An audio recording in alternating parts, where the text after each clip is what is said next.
All right, hi guys, and thanks for joining us. This is Chapter 8, presented by Meg Griffin, put together with Robert Johnson and Mike Marr.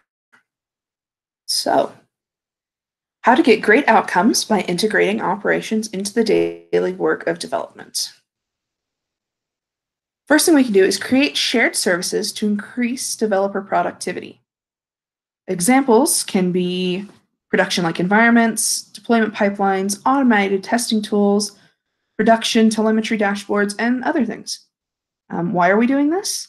This way, it's a lot faster for things to get through operations. We don't need to be like, hey, we need to test this code. And it's like, okay, we're going to need 6 weeks to set up this testing environment. As Damon Edwards even said, without these self-service operation platforms, the cloud is just expensive hosting 2.0. If we're not going to make it faster, what is the purpose?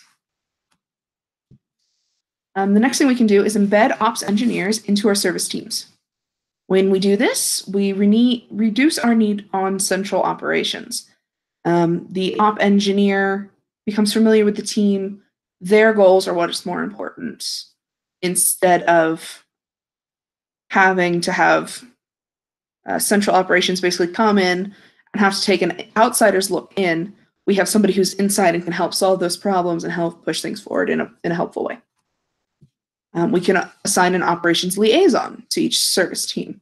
They help to ensure that the production environment and pre-production are consistent. This way, we don't have skewed results. If one thing is different in one trial than it is in the other, well, is it the product itself or is it that variance that's causing it?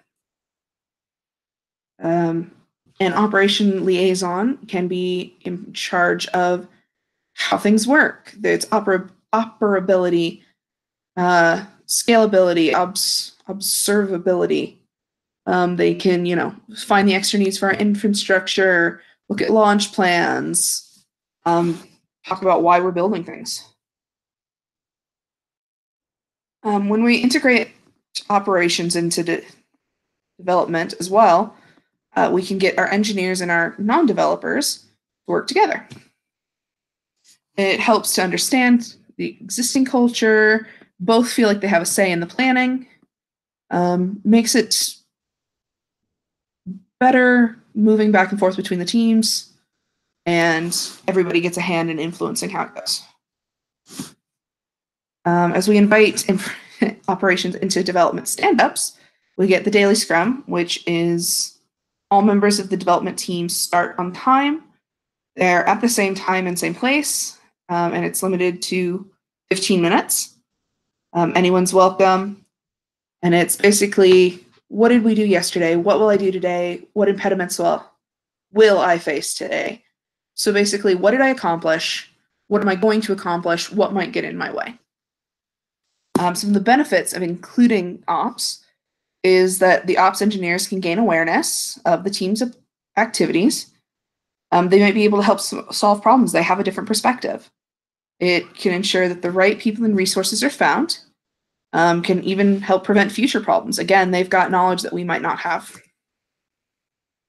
Some of the lessons that can be learned is each project should have a lessons learned document. At the end of each deployment, the team should examine what was successful and what needs improvement for the next project.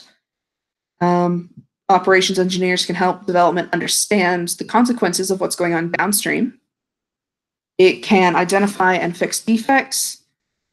We can fix some of our automated work, and a reminder to work on our technical department. With our Kanban boards, we're making our work more visible, just like before. We want everyone to be able to see, where a project is at its phase. Maybe people will be noticing there's a blockage in one area and be like, hey, I know how to do that. Maybe I can help.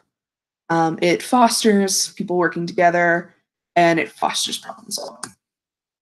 These are our lovely resources as well as our textbook, and I hope you guys enjoyed this presentation.